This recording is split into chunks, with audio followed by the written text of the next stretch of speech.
I know a few people might look down on this kit for reusing the high-grade GP02's molding, but hey, at least it's better than having a cardboard cutout stand-in, unlike what Gundam-based Tokyo did before the kit even existed. What is going on, guys? MJ2005 Gundam here, and today I'm going to be reviewing the high-grade Gundam GP-Rase-Two-Ten from Gundam Build Divers Re-Rise. The GP series unit with the GN drive, it takes on the menacing aura of Annabelle Gato, reincarnated as a rakshasa, and won't stop until its prey is completely devoured. This kit is made up of 17 runners and a small sticker sheet, 3 of which are from the original GP02A, which sadly includes the joint parts.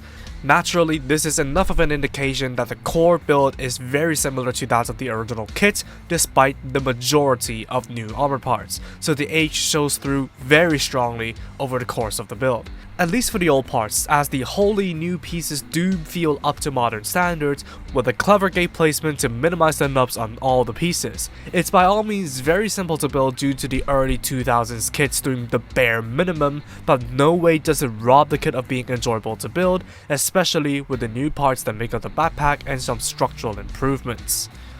Once completed, and you'll be presented with a good representation of the Gundam GP-Rase-Two-Ten in high-grade form. The fierce proportions and hefty silhouettes are well represented, while the color accuracy and part separation are well done despite the reuse of old parts like the chest and the legs, with stickers only limited to the eyes, head and clavicle sensor, the beam launcher on the knees, and the scopes of the GN revolver bazookas. You will still need to paint in the yellow on the GN eye blasters though, but it's not the hardest job in the world. And apart from the intimidation factor from the overall profile of the kit, I especially like the use of the clear orange pieces on the forehead that gives the Gundam a feral expression with an extra fiery touch, especially when they glow under UV light as well. Moreover, most of the seam lines of the kit are cleverly hidden, with the only inoffensive one being on the shoulder armor. However, with the kit being primarily made up of bright and dark reds, it doesn't help that the out-of-box looks, while serviceable, would look a little bit cheap thanks to the large panels and the aforementioned reuse of the old chest and legs. Panel lining would help enrich the overall visuals there. Like previously mentioned, the straight build looks of the high-grade Gundam GP-Rase-Two-Ten would more than suffice for the casual, but despite the engineering, it needs that extra touch in order to feel complete. Articulation starts on a single ball joint for the neck, so the head can do nothing but roll and rotate until the horns and clavicle sensor hinder everything. The arms can swivel forward and back, and rotate very tightly on a peg, while the shoulder armor can shift out slightly to make way for the arm raise. There's a bicep swivel, single jointed elbows, and ratcheted ball jointed wrists. There's just a single ball joint at the waist for crunching and rotation. The front and side skirts can move out of the way of the front to back leg swivel, and the great front to back and restricted sideward kicks. The thighs can roll on the hip ball joint. There's a single jointed knee, flexible hinged ball jointed feet, while the ankle armor is ball jointed. Finally, the backpack binders can rotate at the base, pivot in and out, and raise up and down on 2 joints. Meanwhile, the GN revolver bazookas are on a double hinge, while the Ogre Claw 10s can extend, rotate, bend 90 degrees, open up with individual appendages, and spin around. Altogether, the articulation of the GP-Rase-Two-Ten has been improved slightly compared to the original with comparable solidity, but the range of movement is just as restricted apart from the wholly original backpack. The joints are also worryingly tight around the arms but quite soft around the feet, so it's not the most pleasant to handle either. As for accessories, apart from the sole set of holding hands, the head features a dropping visor for the Oni no Me mode, allowing the gunpla to focus on and hone in on a target. Additionally, the GN blasters and GN revolver bazookas on the backpack can deploy for overwhelming firepower, the binders and bazookas each powered by their own GN drives. And if you fancy a handheld weapon, the bazookas can be dismounted and held in a hand with a flip-out handle for better firing accuracy, but you'll need to paint them in gray for full anime accuracy. You can also provide the kit with its signature GN Ogre Sword Nishiki by sandwiching them into the hands for melee combat, or doubling them up by combining the swords into the GN Ogre Twin Sword Nishiki.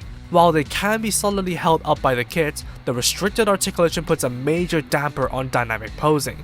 Although, the Ogre Claw 10 can serve as a better set of arms, using a pair of adapters that is included for the claws to use the swords. And on top of the joints of the binders and claws, they can also be sent out as wire-guided weapons. Unfortunately, there aren't any included wires despite the provided holes, but wires 1.5 cm in diameter will work perfectly. The swords can also be stored on the back skirt pegs if you so choose. Finally, it's easy to forget that the wrist guards are equipped with beam spike emitters, since the kit doesn't include the beam effects from the H1 Titus from expecting you to already have the Ogre Jinx to steal the effects from. It's not that big of a shame, especially with the plethora of features already in the kit, but it's still a missed opportunity to not have them included in the kit or documented in the instruction manuals no less. The same case can be said for the twin flaming pole arm it used for its finisher move. On top of the accessories for the 10 version, you also get the parts to build the kit as the original GP-Rase-Sets, by storing the swords in place of the bazookas, replacing the 10 claws with the individual appendages that clip into the binders, and armoring the kits with the Rase-Set Kanasaibo, either with the straight handle for melee use, or the extendable gun handle for beam bazooka mode, though you need to paint the handle section in grey for full anime accuracy. The Ogre Claws can also generate beam blades in the middle with the use of included effect parts, on top of being jointed at the base and appendage. Apart from those unique features of the standard Rase-Sets, the rest of what remains is identical to the Rase-Sets 10 build. Leftovers include a ton of the old structure and armor pieces like the boosters and knee armor from the original high-grade GP02A. There really isn't a good use for these unless you need them for scraps or backups.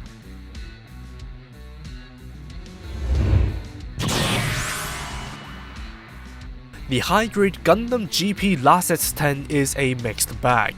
For starters, it features very strong looks and builds around the design traits of the original GP02A Physalis while doing its own thing. With the use of mostly new armor pieces, the kit is also contemporary in appearance, facilitating the implementation of healthy panel lighting options and modern color separation, while the inclusion of the GP-Rase-Sets parts is also a neat option. Beyond the looks though, the gimmicks and weapons, while cool and competently made, feels like they did just the bare minimum, with some gimmicks you can only access by jumping through hoops, and minus the kick-ass binder arms that are effectively the only posable aspects of the kit, the fact that it's a melee unit with poor articulation will exemplify the cracks of the 2006 engineering. Ultimately, this is a kit that serves to replace a cardboard cutout and it strikes the looks exceptionally well. Expecting anything beyond that though will only lead to sore disappointment. And that's all for me. Thank you for watching, drop a like and comment if you did enjoy the video, subscribe for more content like this, and feel free to follow me on social media with the links down below. That said, take it easy, stay safe, and I'll see you all in the next video. Peace out guys, bye bye.